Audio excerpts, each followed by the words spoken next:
Bonjour à toutes et à tous et bienvenue dans OSE, observer, se former, évoluer. Je suis Benjamin Voris, formateur en prise de parole en public et comédien de théâtre d'improvisation. J'accompagne celles et ceux qui veulent mieux s'exprimer, mieux se faire entendre, mieux se réinventer. Dans ce podcast, on parle de ces moments où tout bascule. Ces déclics qui nous poussent à changer, à sortir du cadre, à oser, à se former pour avancer. Pour transformer sa carrière et parfois même sa vie.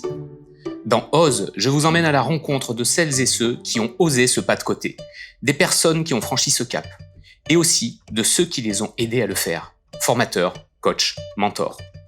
Des parcours inspirants, des virages audacieux, des histoires vraies. Ce podcast est proposé par Clermont School of Business, acteur clé de la formation professionnelle et continue, qui accompagne celles et ceux qui veulent évoluer, se transformer et donner plus de sens à leur parcours. Ici, on parle sans filtre, avec simplicité, parce que derrière chaque transformation, il y a une histoire. Et peut-être que celle d'aujourd'hui vous donnera, à vous aussi, l'envie de vous lancer. Et bonjour et bienvenue. Aujourd'hui, je reçois Séverine. Bonjour Séverine. Bonjour Benjamin. Bien installée ? Très bien, parfait. Très bien, L'accueil parfait. était parfait. On Nickel. sent comme chez soi. On sent un petit peu comme chez soi, c'est un lieu qui n'était pas inconnu, Clermont School of Business, mais on va en reparler un petit peu plus tard. Aujourd'hui, tu es directrice des Thermes du Mont d'Or.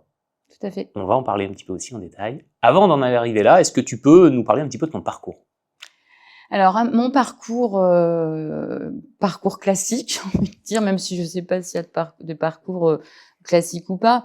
Une première formation universitaire. Et ensuite, je suis des gens. Clairement, je suis des gens. Je fais des rencontres. Parce qu'aujourd'hui, je vois bien qu'on demande aux jeunes de s'orienter très tôt. Je suis désolée, quand on a 18 ans, c'est pas trop où on va, ce qu'on porte. Et je fais des rencontres. Toute ma vie, toute ma carrière n'a été faite que de rencontres et des gens que j'ai eu envie de suivre. Donc, j'ai débuté ma carrière chez un équipementier automobile. Je faisais de la gestion de projet. Alors, toujours avec un fonds de ressources humaines. Hein. Ça, c'est mon C'est le profil. fil conducteur. C'est le fil conducteur, mais qui a évolué aussi. Et je fais des rencontres humaines et l'humain me donne envie de le suivre. Donc, je passe quelques années chez un équipementier automobile avec la gestion de projet. Je fais des super projets. Je fais du teamwork aux États-Unis. Enfin, je fais vraiment des beaux projets. Et puis, un jour, avec des enfants, en étant maman, c'est difficile aussi de concilier tout ça. Je me rends compte que je suis plus en phase. Quand on est à l'étranger, qu'à 3 heures du matin, avec le décalage horaire, on raconte petit ours brun à son fils. On se dit, bon, là, il y a peut-être un truc qui va pas. Il y a peut-être un truc. Et puis aussi, je viens d'une famille très altruiste. Mon frère est commandant de pompiers, mes parents étaient au CCAS, le besoin d'aider les autres. Et là, je suis chez un équipementier, je recrute, je licencie, je me sens plus en phase, en fait. Je me sens plus en phase avec une belle expérience, mais un système beaucoup trop lucratif pour moi et une opportunité. Voilà, et je pars en psychiatrie. Ok. Alors voilà, Alors peut-être recontextualiser, tu pars en psychiatrie pour le travail. Je pars en psychiatrie, non pas en tant que patient. Je pars en psychiatrie pour le travail, parce que je travaille avec le cabinet RH Partner, pour ne pas le citer, et qui me disent, bon, on cherche un profil comme vous. Pour moi, une psychiatrie, c'est un asile de fou, je comprends pas. Puis j'y vais, parce que je suis plutôt une femme de challenge et de défis. Et là, je découvre un autre univers où je me dis, voilà, je ne sers pas directement, je ne suis pas soignant, mais je contribue quand même au bien-être, ou au moins à soigner indirectement les patients. Donc ça, c'est ta première bascule professionnelle. C'est ma première bascule, et puis en plus, après, il n'y a plus de bascule. Après, c'est la continuité. D'accord. Des rencontres, donc. Et après, c'est des rencontres. Je suis dans un conseil d'administration, puisque je faisais partie du conseil d'administration de l'Opco Santé.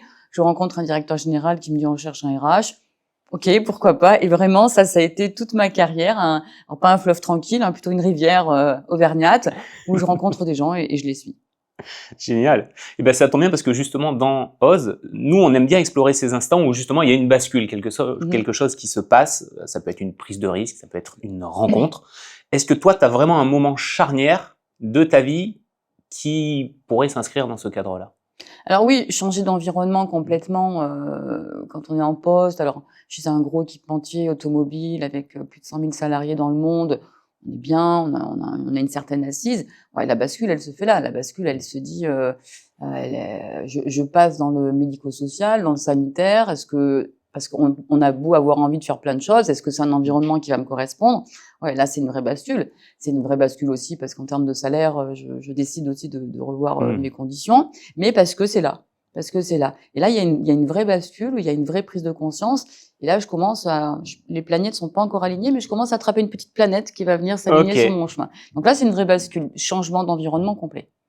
Oui, changement d'environnement, ça c'est important aussi de se dire, je prends quelque part un risque à sortir de ma zone de confort et aller sur un sujet sur lequel je suis peut-être pas formée, pas encore compétente, et où il va y avoir beaucoup de choses à apprendre. Et je sais aussi que pour pas venir à tes fins, tu as opté pour une reprise d'études avec le MBA EMM, Executive Master en Management de Clermont School of Business. Est-ce que tu peux nous en dire un petit peu plus? Qu'est-ce qui t'a séduit dans ce programme? Alors, j'étais pas dans une recherche, j'avais une situation très confortable. J'étais en poste, mais comme je l'ai précisé tout à l'heure, j'étais administrateur donc de l'OPCO Santé, je suis au conseil d'administration, donc on étudiait tous les dossiers. Alors à l'époque, c'était le CIF avant le CPF. Alors en plus, l'avantage du CIF, c'était qu'il y avait des budgets assez illimités. Et puis je vois les dossiers passer, etc. Et quand même, j'ai une petite musique qui me dit ça serait bien que tu te rechallenges intellectuellement parce que 20 ans après ces études, la société évolue, les référentiels évoluent, les métiers évoluent. Je me dis, est-ce que je suis bien à jour de tout ça? Et puis, j'avais envie d'un défi. J'étais pas prête à faire un marathon, apparemment. Et je me dis, voilà, j'ai envie d'un défi. Je prends la mesure du défi. C'est quand même 2 ans. C'est quand même une implication personnelle. Donc, on embarque du monde, on embarque la famille, on embarque le boulot. Puisque moi, il est hors de question que ça puisse pénaliser mon poste actuel. Et je regarde, je me dis bon, Lyon, c'est un peu loin, même si le programme me plaît avec l'EM. Et puis, je suis une vraie chauvine, je suis vraie auvergnate. Clermont est un village, je connaissais déjà Géraldine que je croisais. Donc, je me lance, je propose mon dossier, je passe un superbe entretien. Et au sortir dans l'entretien avec Jean-Baptiste, je me dis, il faut y aller. De toute manière, ils sont obligés de me prendre. Il n'y a pas le choix. Il n'y a pas le choix, il faut y aller. Et puis j'y vais. Mais vraiment, dans un premier temps, par challenge perso. Parce que j'en avais pas besoin, en fait. J'en avais pas besoin. Certains viennent décrocher un diplôme parce que leur entreprise leur impose. J'en avais pas forcément besoin. J'avais un besoin personnel et profond de me défier, d'acquérir de nouvelles compétences et de me lancer dans ce projet-là. Pour passer une marche aussi, peut-être, personnellement. D'accord. Tu dis que c'est pas un marathon, mais ça y ressemble quand même pas mal. 2 ans, c'est conséquent, c'est un bel investissement. Est-ce que tu avais des attentes vis-à-vis de cette formation au moment où tu t'es inscrite? Alors, des attentes, peu, puisqu'on connaît pas ni le contenu, ni le déroulement. Alors, c'est très logistique, administratif quand on présente le contenu. J'avais l'attente personnelle de réussir. Voilà. J'ai toujours une volonté de performance et d'objectif. Mon attente, c'était de réussir. Je savais pas trop ce qui allait arriver, puisqu'on se lance dans l'aventure aussi. J'avais des attentes, j'avais des craintes. C'était comment concilier. Je voulais absolument pas que ça pénalise mon poste actuel. J'avais un poste à responsabilité. Donc mes attentes, c'était juste de réussir, en fait. D'accord. Donc c'est un bel investissement sur 2 ans. Comment tu l'as concilié justement comment est-ce que tu as peut-être réussi à jongler ou trouver un brin d'équilibre là-dedans? Alors avec beaucoup de café. Beaucoup de café. Avec beaucoup de café. Essentiel. Voilà. Avec beaucoup de café parce qu'il faut.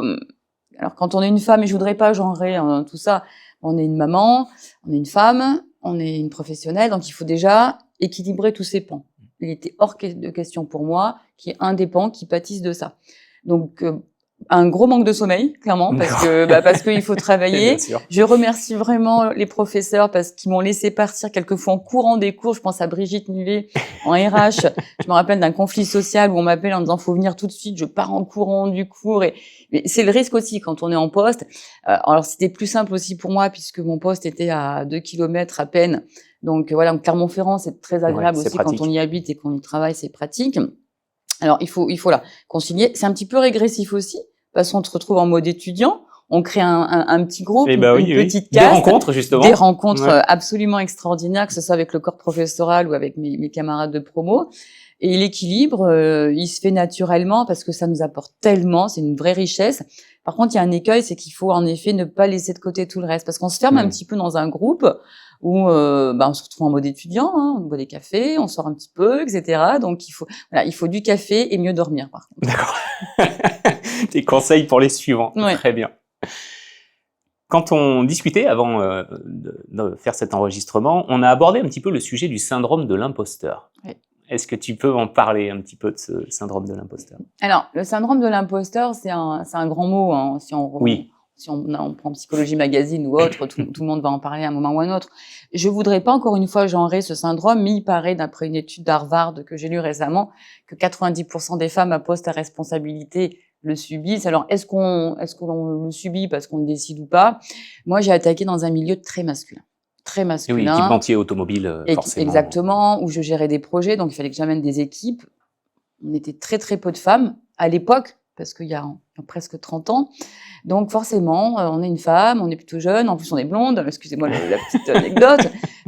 Voilà, on se positionne avec une bande d'hommes. Et encore une fois,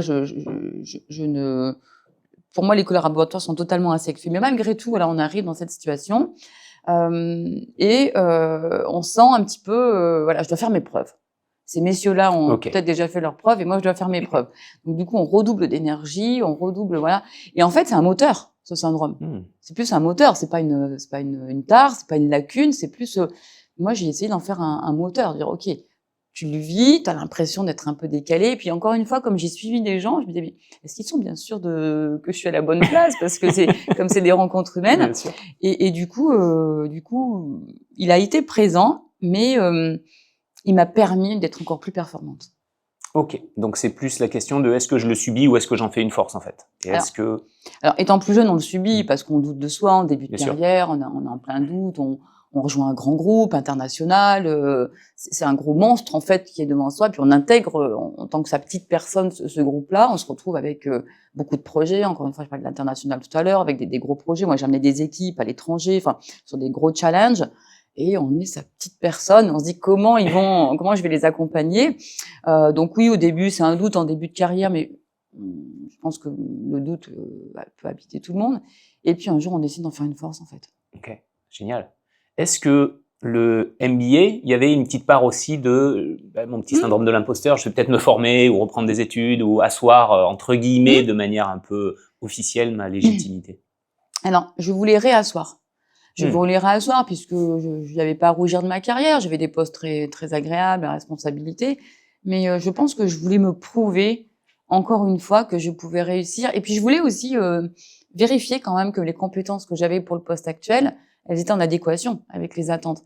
Parce que lorsqu'on a lâché ses études depuis 20 ans, peu importe les études initiales qu'on a pu parcourir, c'est de se dire, est-ce que je suis encore en phase ? Parce qu'on a beau mener des dossiers, etc., la réglementation évolue, enfin voilà. Oui, et du coup, c'était aussi, voilà... passer une marche et puis se dire bon, il y avait la notion de MBA avec l'accréditation aussi. Nous à l'époque on était sur du DESS, même pas encore le master. Je vois tout à fait. Voilà. Et du coup c'était de se dire un MBA, ouais, c'est sympa de décrocher un MBA. Ouais, ça fait classe. Classe, mais alors, je sais pas si ça fait classe, mais c'est valorisant pour soi de se dire j'ai 45 ans, c'est souvent le milieu de carrière, vous savez, on se questionne, certains veulent aller lever des chèvres, je sais pas où, ou faire de l'activité bien-être. Moi, je voulais vraiment continuer sur ma lancée et me dire, mais par contre, ouais, avec un MBA, c'est pas mal. Cool. Est-ce que tu peux me raconter un peu comment s'est passé le programme? Est-ce qu'il y a eu, alors on a vu d'un point de vue organisationnel, il y avait une certaine rythmique à prendre et à mettre en place. Est-ce que tu as rencontré des difficultés particulières? Est-ce que tu as eu des surprises, peut-être bonnes ou moins bonnes? Alors, des difficultés particulières, c'est les réglages en fait, puisqu'il faut s'organiser. J'ai eu des bonnes et des mauvaises, alors pas de mauvaises surprises, mais par contre, alors j'ai eu la chance et alors, je sais pas, c'est pas qu'une chance parce que d'avoir en directeur de mémoire Anne-Albert Comarias, puisque j'avais choisi comme sujet un mémoire de recherche sur la coopétition, donc l'art de coopérer avec ses concurrents ou ses compétiteurs. Et Anne est très exigeante. Mais il le fallait parce que moi, je suis très exigeante aussi envers moi-même. Donc, ouais, des mails de 14 pages les nuits à retravailler sur la fin de mémoire. Là j'ai trouvé la difficulté. Un beau marathon quand même. Un beau marathon, parce que de temps en temps, j'ai eu envie à 4 heures du matin de jeter l'ordinateur par la fenêtre. Mais j'ai eu des très belles surprises. Alors déjà, humainement, parce que j'ai rencontré des gens extraordinaires dans ma promo. Et puis, certains professeurs qui m'ont marqué. Ah, ça tombe bien parce que c'est pile ma question suivante. C'est qui les rencontres ou professeurs, quelle que soit la rencontre finalement, qui t'ont marqué? Qu'est-ce que cette rencontre ou ces rencontres t'ont apporté? Alors, d'un point de vue camarades de promo, elles m'ont apporté de belles amitiés. Au début, on se regarde, on est un petit peu à tâtons. Alors, c'est drôle parce qu'on a fait le séminaire d'intégration. Et 2 heures après, j'étais désignée déléguée de la promo. Voilà, parce que je suis arrivée peut-être avec ce que je suis aussi. Donc voilà, 2 heures après, je me retrouve déléguée de la promo avec des gens que je ne connaissais pas du tout. Donc on se regarde, on est un petit peu comme ça. Et très rapidement, il y a des groupes au sein du groupe qui se créent. Et là, on se fait un groupe là hyper soudé. Et au sein de ce groupe, il y a un autre groupe, voilà, avec Coralie Rastero et Cathy Deschlotte, qui fait partie de ma promo. Et en fait, on se rend compte sur les travaux de groupe qu'on match complètement, intellectuellement. On est toutes les 3 différentes, mais le combo, le trio, a fait des étincelles. Grosse émulation. Ah, mais grosse émulation, des étincelles, on adore travailler ensemble, on se complète. Et ce sont devenus des amis que je vois régulièrement. Ce sont devenus des vrais amis, de belles personnes. Donc déjà, ce groupe m'a apporté beaucoup d'amis et d'autres groupes aussi avec Cédric que tu as rencontré il y a pas longtemps. Plein de Cédric puisque c'est une promo de Cédric. Voilà, on a créé une belle aventure et on arrive à se voir à déjeuner encore. Ça c'est pour la partie camarade et sur la partie professorale, de belles rencontres aussi. Et si je devais citer un professeur qui m'a marqué, c'est Arnaud Gorgeon, puisque moi j'adore les mots et la pensée. J'adore les mots et la pensée, j'adore la sociologie, la philosophie. Et avec Arnaud, on a travaillé les biais cognitifs. Et ça, c'est très important. Parce que on est tous habités par plein de biais cognitifs. Est-ce que tu peux peut-être, avant qu'on continue, expliquer ce que c'est un biais cognitif pour ceux qui... Alors, un biais cognitif, il y en a plus de 200. C'est ce qui va pouvoir altérer la pensée, en fait. C'est ce qui nous permet tous les jours d'avoir un jugement, une pensée. Et quand on connaît les biais cognitifs, ça nous permet de changer notre pensée, en fait. Ça nous permet de prendre du recul et d'être plus objectif sur le jugement, le choix, la pensée, et peu importe le métier qu'on occupe, quand on connaît ces biais-là, on peut soit les travailler pour qu'ils soient positifs, soit un petit peu les contrer, parce qu'on est tous habités par ces biais, le biais de jugement, le biais de halo, par exemple aussi, le fait de vouloir s'entourer que de gens qui nous ressemblent. Dans le recrutement, notamment pour les RH, c'est très important de pas choisir que des gens qui nous ressembleraient. Et Arnaud nous a aidé à travailler ça. Et moi, j'ai beaucoup apprécié déjà la rencontre avec Arnaud parce qu'en plus, il participait aux apéritifs, après, etc. On a passé de très bons moments avec Arnaud. Mais surtout parce que travailler ces biais cognitifs, c'est indispensable. Donc, tout au long de sa carrière, je pense que régulièrement, d'ailleurs, il faudrait se faire un petit rappel. Moi, j'ai un petit livre sur les biais cognitifs et de temps en temps, je me fais un petit rappel pour bien prendre le recul et ne pas manquer d'objectivité dans mes choix et mes décisions.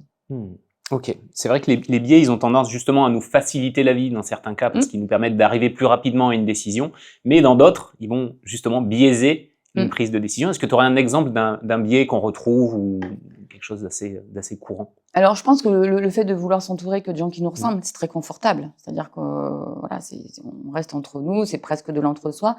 Et je pense que c'est un chemin vers l'acceptation des autres aussi, la différence, qui peut être très riche.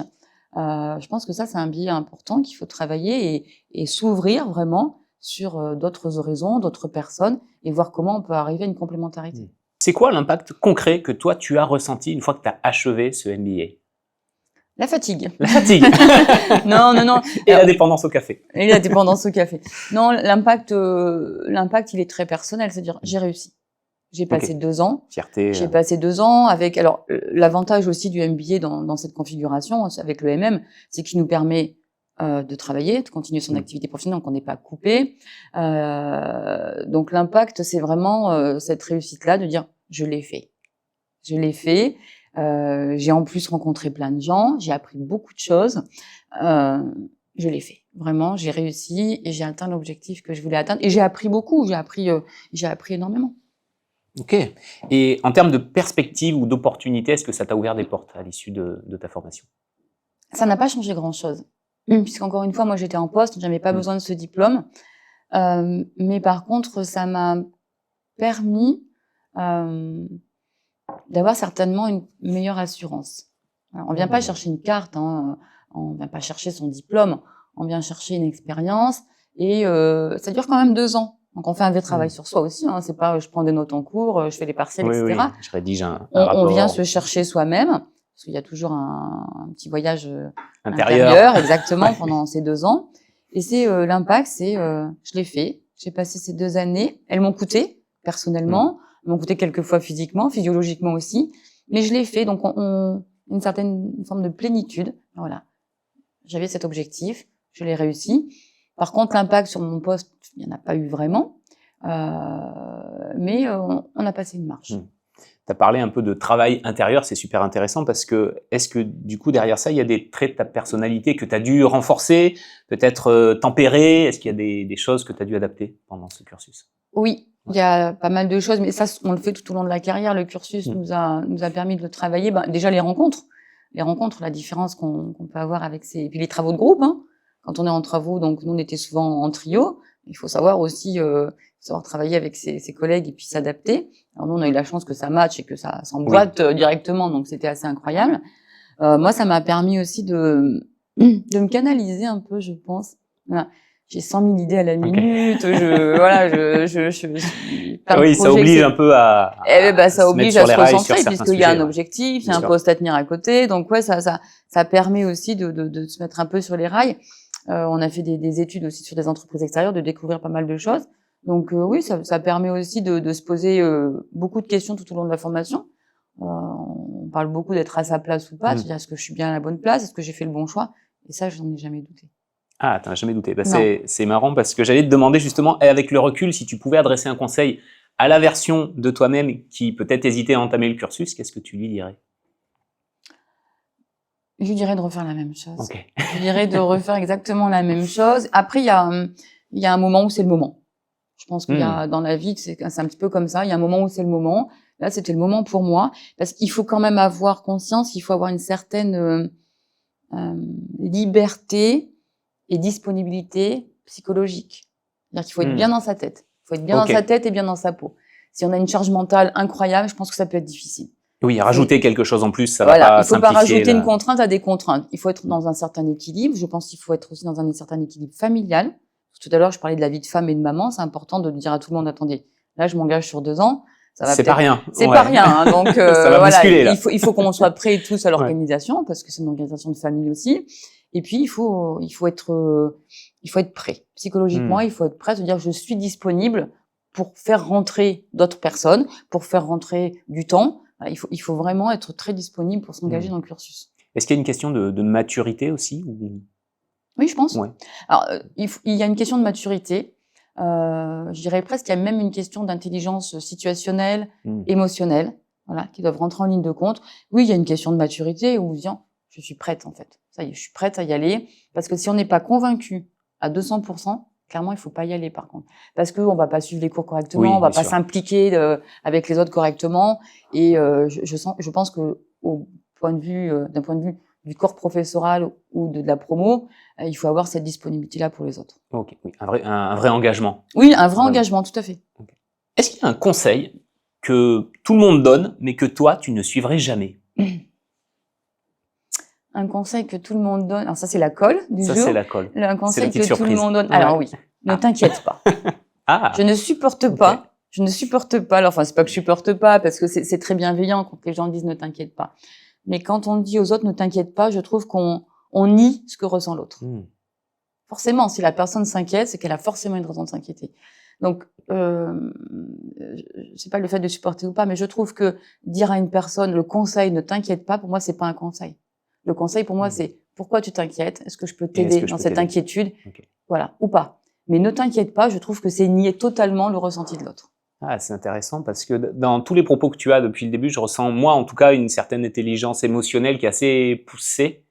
Est-ce que c'est quelque chose que aujourd'hui, on va en parler un peu dans ton travail au terme du Monde d'Or, tu valorises, que tu utilises, sur lequel tu capitalises? Alors, tout à fait, je parle d'intelligence émotionnelle, mais d'intelligence situationnelle aussi. Quand on est manager, on est leader, avant tout. On est manager, c'est rien de manager. Ça peut même s'apprendre de manager, c'est pas un problème. Moi, je préfère le leadership, en fait. Et pour avoir un certain positionnement de leadership, il faut avoir cette intelligence émotionnelle. Il faut ressentir les gens. Voilà, il faut les comprendre. Il faut être bienveillant. C'est pas de la doudou-thérapie. Moi, je pense que être manager, être le leader, c'est une main de fer dans un gant de velours. Mais si on n'a pas cette intelligence émotionnelle, on peut passer à côté de plein de choses. Moi, je dis souvent à mes équipes, je suis le capitaine de l'équipe, mais je joue avec vous. Alors, j'ai toujours fait des sports co, j'ai même fait du rugby, et je me dis, moi, j'ai le brassard, mais je joue avec vous. Et j'ai juste envie que mes équipes me suivent. J'ai la chance d'avoir des équipes extraordinaires, vraiment extraordinaires, qui font corps. On est une équipe. Je reste l'arbitre aussi quelquefois. Je tranche, je prends des décisions. Je prends de l'intelligence collective. J'ai pas besoin des autres pour prendre des décisions ou travailler des dossiers, mais malgré tout, Je pense qu'une équipe complète en intelligence collective est vraiment très riche. Donc oui, l'émotion, après, il faut pas se cacher derrière l'émotion, on va pas, mais attention, il faut laisser une certaine limite, une certaine barrière quand on est manager ou leader pour ne pas en faire entrer trop d'émotions. Je pense qu'il faut sentir les gens aussi. Voilà. Parce que quand on sent les gens d'un point de vue émotionnel, on les sent aussi d'un point de vue intellectuel. Complètement. Mais qu'est-ce qui t'a amené d'ailleurs à ce fameux poste que tu occupes aujourd'hui? Est-ce que c'est une rencontre? Oui, alors, toute ma carrière est faite de rencontres. J'ai eu beaucoup de chance, en fait. Parce que j'ai jamais eu trop à chercher du travail, j'ai jamais eu de période d'interruption et j'ai toujours rencontré des gens en fait que j'ai eu envie de suivre. Alors est-ce que ça vient de l'émotion ou pas, je ne sais pas. Ma dernière rencontre, oui, elle est avec notre directeur central, Monsieur Cousin, directeur central de la chaîne thermale du Soleil, où après la visio, j'ai fermé mon ordinateur. Je me suis dit mais j'ai envie de travailler avec lui. Okay. Et ensuite j'ai eu la chance de rencontrer notre dirigeance à Paris, Madame Éléonore Guérard et Madame Adeline Guérard et Monsieur Beltrando. Et je suis sortie de mon entretien, je me suis dit waouh, vraiment, je me suis dit waouh, je suis au bon endroit. Je suis au bon endroit, on s'est compris, on s'est presque senti et ouais, j'ai envie d'y aller, j'ai envie de les suivre quoi. Génial. C'est un domaine qui peut-être, en tout cas pour moi, est un peu mystérieux, les termes, on ne sait pas trop à quoi ressemble ton quotidien, c'est quoi tes principales responsabilités, et comment se déroule une journée ou peut-être une semaine au terme. Alors, les journées se suivent, ne se ressemblent pas. Donc, mon métier, c'est être directeur des thermes du Mont d'Or au sein de la chaîne thermale du Soleil. L'avantage aussi que j'ai aujourd'hui, c'est de faire partie d'un groupe et même de faire partie presque d'une famille. La chaîne thermale du Soleil est dirigée par Madame Éléonore Guérard et Madame Adeline Guérard. Et j'ai beaucoup de chance puisqu'en fait, on est une vingtaine d'établissements thermaux, donc une vingtaine de directeurs aussi qui travaillent ensemble, qui sont répartis sur l'ensemble de la France. On dirige un établissement de soins. Le thermalisme doit aussi redorer son blason, je pense, parce qu'on a beaucoup de clichés sur le thermalisme. C'est une vraie médecine. C'est une vraie médecine thermale. On a un vrai plateau technique. Moi, j'ai 5 médecins au sein des thermes du Mont d'Or. Donc, je dirige un établissement qui fait 14 000 mètres carrés, une centaine de personnes en pleine saison. On a 8 500 curistes par an qui se croisent, dont 800 qui se croisent le matin et qui viennent se soigner pour de la rhumatologie et des voies respiratoires. C'est pas de la piscine où on trempe, hein. Oui, c'est vrai qu'on a ce cliché de c'est pour les personnes âgées, on va tremper dans l'eau. Pas du tout. Je sais pas, Benjamin, si vous avez mal au dos, aux genoux, si vous faites du sport, mais la cure peut être faite pour vous aussi. Non, on a un vrai plateau technique, un plateau de soins. La médecine thermale ne remplace pas la médecine conventionnelle. C'est un complément. On traite des enfants sur les voies respiratoires, des adultes, on traite la rhumatologie, différents types de pathologies, de la pathologie, la problématique de lombalgie jusque de la pathologie plus invalidante. Et on a des vrais retours médicaux, c'est-à-dire qu'on a de la recherche aussi clinique, de la recherche médicale, et aujourd'hui, il faut aussi qu'on tende, et je pense que les nouvelles générations sont là, on entend beaucoup parler de santé intégrative, c'est pas du tout la santé intégrative, c'est de la médecine, avec la ressource naturelle. Donc la chance qu'on a aussi, c'est d'utiliser pour soigner la ressource naturelle qui est l'eau, l'eau médicale, l'eau médecine thermale, pardon, et le gaz thermal qu'on utilise au Mont d'Or. D'accord. Ça recadre un petit peu. Oui, je pense qu'il faut recadrer un peu parce qu'on souffre de clichés dont j'étais vraiment forcément. la première. Mais voilà, moi, la médecine thermale, c'était. Puis on a tendance à mélanger thalasso, médecine thermale. Non, c'est vrai. C'est 18 jours qui sont conventionnés par la sécurité sociale, prise en charge par la CPAM. On a aussi des cures libres avec des plus petits formats qu'on peut financer soi-même. Mais je pense que les jeunes générations, et je le vois par exemple sur des trailers qui viennent faire de la récupération, sont prêts à investir dans leur santé. C'est de la médecine préventive aussi. Oui, il y a beaucoup de J'ai prévention. une de mes curistes qui a l'habitude de me dire « Je n'ai pas la prétention de devenir plus vieille que les autres, mais au moins en meilleure santé. » Tout est dit. Tout est dit. Qu'est-ce qui te motive au quotidien dans tes missions avec ce poste? Il y a plusieurs choses qui me motivent dans mon quotidien. Ce sont déjà mon équipe. J'ai une équipe extraordinaire. Donc, il y a une vraie émulation qui s'est créée avec la composition de cette équipe. On est une belle équipe où on est tous hyper impliqués et on a l'envie d'avoir envie, vraiment. Donc ça crée vraiment une vraie émulation au sein de l'équipe. C'est de contribuer aux soins aussi, voilà, avec une médecine un peu plus douce. C'est aussi redorer, comme j'ai dit tout à l'heure, le blason de la médecine thermale. Donc tout ça me motive. C'est de rencontrer des curistes aussi, parce qu'il y a beaucoup d'humains. Moi, je gère de l'humain, on soigne de l'humain, donc on est totalement dans l'humain. Et ça, c'est le fil conducteur de toute ma carrière, de toute manière. C'est l'humain. C'est l'humain. Donc c'est très riche, hein, on fait de belles rencontres et encore une fois, on a des résultats très probants en termes de médecine et j'ai une superbe équipe qui m'accompagne. superbe équipe et assez riche, on va dire, en termes aussi de quantité. Il y a beaucoup de monde, beaucoup de personnes qui passent pour les soins, beaucoup de personnes à encadrer. J'ai l'impression que tu es beaucoup investi à chaque fois dans les projets dans lesquels tu te lances. Comment tu prends soin, toi, de ton propre équilibre personnel avec potentiellement autant de responsabilités? Alors, l'écueil un peu d'être autant investi, c'est le stress. Mais ça peut être un stress hyper positif. Mais on sait aussi que le stress, qu'il soit positif ou négatif, à un moment, il est oxydatif aussi. Donc, en fait, je me nourris aussi beaucoup de mes équipes et de ce qu'elles peuvent m'apporter. Après, pour mon équilibre personnel, je suis très bien entourée, personnellement, dans ma vie de famille, par mes proches, et je nage. Voilà, je nage pour évacuer de temps en temps, parce que aussi l'humain arrive beaucoup dans une société un petit peu anxiogène en ce moment, avec sa poubelle émotionnelle, qu'il faut quelquefois gérer. Donc, pour évacuer, je nage. C'est un bon, le sport, bon oui, exutoire. Le Mont d'Or. Le Mont d'Or, prendre ses baskets entre midi et 2, de monter sur les crêtes et d'aller faire un petit footing ou d'aller nager, ça aide beaucoup. Ouais, c'est un cadre qui est quand même sympa. Exactement. Okay. Donc, est-ce que tu as l'impression aujourd'hui d'être à ta place, en termes peut-être même global, pas seulement professionnel, vu que j'ai l'impression que malgré tout, il y a toutes ces petites briques de ta vie qui sont bien présentes? Oui. Je pense qu'il faut pas rechercher une place unique parce que quelquefois on peut avoir le déni de voir le reste. Je suis toujours en quête de ma place. Toutes les planètes ne sont pas complètement alignées, mais elles tendent vraiment à l'être en ce moment. Ouais, je pense que je suis à ma place. Je pense que je suis à ma place, je suis bien, je me lève le matin en ayant l'envie. Je me lève le matin avec le sourire. Ça t'a pris. Malgré tout ce que la vie peut nous apporter aussi comme difficulté. Hein. Je vis pas dans un monde idéal, hein. Mais oui, j'ai l'impression d'être à ma place. Génial. Est-ce qu'il y a une idée reçue sur ton métier ou ton parcours que peut-être tu aimerais un peu démonter aujourd'hui? Des choses qu'on pourrait entendre? Non. Non, je le trouve... alors, il est un peu atypique, puisque passer d'un équipementier automobile au médico-social, c'est un petit peu atypique. Non, j'aime mon fil conducteur. J'aime mon fil conducteur parce que plus il avance, plus il me permet d'être à ma place, clairement. Donc, j'ai pas de souci avec ça. Je suis bien à ma place, j'espère continuer comme ça.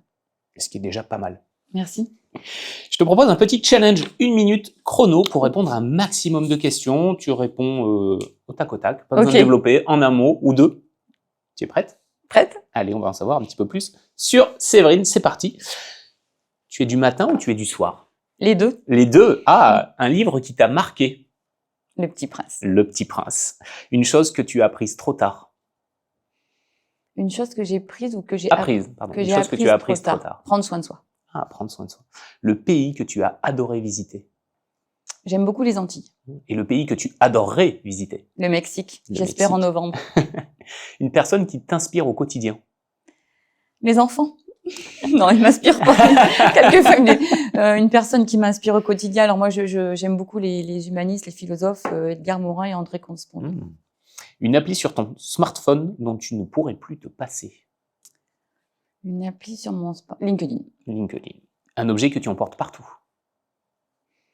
Mon gloss. C'est très féminin. Non, je plaisante. Le collier que je porte tout de suite, qui est la médaille de baptême de mon fils. Très bon souvenir. Un mot que tu détestes entendre? Ne t'inquiète pas. Et une dernière, ton film ou ta série culte? Mange, prie, aime. On se dirige lentement vers la fin de ce podcast. J'ai encore quelques questions pour toi. On va revenir un peu sur les transformations. Tu as eu un parcours qui est très riche. Qu'est-ce que peut-être toutes ces transformations, et notamment ta formation ici à Clermont School of Business, a changé pour toi, alors en tant que professionnel, mais aussi en tant que personne? On parlait de maturité tout à l'heure. Je pense que ça, de se poser un petit peu. Je pense que c'est important. Ces transformations-là, elles permettent aussi de se questionner. Quand on change, c'est vraiment qu'il y a un questionnement. On a beau dire qu'on suit des gens, etc. Si on a l'envie de changer, c'est aussi qu'on se questionne. Moi, je pense vraiment qu'il faut prendre le temps, de temps en temps, de prendre du recul sur soi. Parler d'être à la bonne place, etc. Si on suit et qu'on se perd dans des méandres, dire je suis là, je suis bien, etc. Moi, je pense qu'il est important de se questionner régulièrement. Tout à l'heure, je parlais du Petit Prince. Moi, je le lis régulièrement parce que j'ai pas la même lecture en fonction du temps qui passe. Prendre le temps de se poser sur soi. Et surtout, est-ce que ce que je fais m'épanouit? Quelle est la quête, en fait? Quelle est la quête? On a chacun nos propres objectifs. Certains, c'est gagner de l'argent. Certains, c'est voilà. Moi, ma quête, c'est mon épanouissement intellectuel déjà. Je dois apprendre. Je dois absolument apprendre. Et je dois être bien et en phase avec ce que je fais. Donc, je pense qu'il est nécessaire pour tout le monde de dire à un moment stop. Voilà, je fais une pause qui dure pas non plus très longtemps, mais je prends le temps de me questionner. Est-ce que je suis bien? Est-ce que je suis vraiment épanouie? Ou est-ce que j'ai un petit truc qui me dit non, là, t'es pas à ta place? Là, c'est pas top. Alors, on n'atteindra jamais la perfection, mais pour avoir un fil conducteur ou prendre le chemin, la vie n'est pas un long fleuve tranquille, c'est de se dire, est-ce que là, je dois changer de route? Est-ce que là, je dois, voilà. Mais vraiment se questionner sur, est-ce que je suis en phase? Ça arrive à un âge certain ou à un certain âge, peut-être aussi, que j'ai certainement atteint. Mais c'est de se dire, voilà, est-ce que je suis bien à ma place? Est-ce qu'il est l'heure du changement? Est-ce qu'il est l'heure? Mais j'en ai fait une bonne partie. Ce qui reste, mais ça doit être du bonus, quoi, que du plus. Et là, je dois vraiment être dans l'épanouissement total. Tu le disais tout à l'heure, le côté je me lève le matin, en fait, je suis contente de me lever, d'aller travailler, d'aller là où je vais aller. C'est un bon indicateur, je trouve aussi, de cet état d'esprit-là. Oui, c'est ce que je dis, c'est ce que je dis à mes enfants. Moi, j'ai 2 garçons. J'ai un garçon qui voulait être pompier de Paris depuis l'âge de 3 ans. Il a 24 ans, il est pompier de Paris. Mon fils a 15 ans, bon, qui se cherche un peu. Moi, je dis à mes enfants, mais trouvez votre voie pour avoir la banane. Hein. Je me permets d'utiliser cette expression, mais ayez le sourire. Et ça, c'est l'indicateur. Quand vous dites le matin, j'ai mal au ventre, j'ai pas envie d'y aller, ça coince un peu. Alors ça peut venir aussi de collègues ou de relations interpersonnelles. Mais dans l'épanouissement, je pense qu'en effet, il est important de se dire le matin, chouette, je vais y aller. Et pas avoir le blues du dimanche soir, sans reprendre la chanson de Grand Corps Malade, c'est de se dire, moi, le dimanche soir, je fais mon agenda. Les dimanches soirs, je suis assez ritualisée. Je me dis, voilà, cette semaine, j'ai ça, je me projette un peu. Je suis très contente. Donc, j'ai pas le lundi matin. Oh là là, c'est lundi. Pas le coup de blues du lundi. Voilà, j'ai pas la question, comment ça va comme un lundi, je l'ai pas, ça. Ça va comme tout. Je crois que c'est pire, le comme un lundi, je pense que c'est ça. C'est la catastrophe. Est-ce que tu as une vision de ce que pourrait peut-être être la prochaine transformation dans ta vie pro? Aucune, parce que ça serait un petit peu prématuré. Ça fait 1 an que j'ai intégré la chaîne Thermale du Soleil, je m'y sens très bien, je fais encore de belles rencontres, j'ai de beaux projets, et j'espère avoir de très beaux projets pour le Mont d'Or dans les 5 années à venir. Je ne me suis jamais projetée, en fait. Mais vraiment jamais. Quand je regarde derrière moi, je me dis, tiens, si tu avais 18 ans ou 20 ans aujourd'hui, ce que tu aimerais faire, je referais la même chose. Et je pense pas à demain. Alors, je pense à demain dans ma gestion de projet, dans la gestion de mes équipes. Oui, de manière très opérationnelle. Dans le leader que je veux être aussi. Ça c'est important pour moi, dans le leader, parce que j'ai envie que mes équipes aient envie de me suivre aussi. Mais ça, c'est un peu naturel. Pour moi, le leadership, c'est un peu de l'ADN. Mais j'ai aucune idée. Et je n'ai pas envie de me poser la question, parce qu'à ce moment où je suis bien, je pense qu'il faut arrêter aussi de courir après plus, mieux, etc. Quand on se sent bien, on se sent juste bien, en fait. Oui, et puis tu l'as dit, je pense que ça ressort bien, il y a une histoire de rencontre, d'opportunité, et tant qu'on est bien là où on est, il n'y a pas forcément besoin d'aller chercher plus. C'est ça. Donc, j'ai une dernière question pour toi. Quel serait le conseil que tu donnerais à quelqu'un qui justement se sent peut-être un petit peu à l'étroit, pas forcément à sa place, un peu comme un lundi dans sa vie pro, mais qui n'oserait pas sauter le pas? Alors, je l'ai connu. Je l'ai connu avec un ancien collègue qui a fait la promo suivante de l'UMM. Je l'ai poussé. Voilà, on était assez proches et c'est un copain. Et Bruno, pour pas le citer, à chaque fois, il me dit j'aimerais bien, etc. Et j'avais pas terminé moi mon cursus. Et je l'ai poussé. Poussé. J'ai un peu tutoré du coup parce que voilà, c'est un petit mode de coaching. Et Bruno a rejoint la promo suivante et a fait un petit peu le même parcours que moi. Donc oui, moi vraiment, il faut y aller. Il faut pas se poser de questions. Alors après, il y a l'histoire du financement, l'investissement. Mais encore une fois, il faut être prêt. C'est pas de dire allez-y, parce que faut que tout soit aligné d'un point de vue organisationnel et encore une fois psychologique. Mais oui, allez-y. C'est une belle expérience et on en ressort vraiment très riche. L'école permet aussi d'acquérir de belles compétences. Il y a un plateau technique qui est merveilleux. Donc je pense qu'il ne faut pas hésiter à passer ce cap et ce défi. Mais ça doit être aussi un défi perso. Je pense que c'est vraiment, c'est ce défi. J'y vais, je réussis. Et je suis fier. Et je suis fière, oui. Très bien. Merci beaucoup, Séverine. Merci, Benjamin, pour ton accueil. À très bientôt. À très bientôt. Merci beaucoup. Ose, c'est terminé pour aujourd'hui. Si l'histoire que vous venez d'écouter a éveillé en vous l'envie de vous former pour faire bouger votre carrière, je vous invite à vous rendre sur le site de Clermont School of Business. Vous trouverez toutes les informations nécessaires pour vous faire accompagner et enclencher votre transformation. Quant à moi, je vous dis à très bientôt pour un nouvel épisode.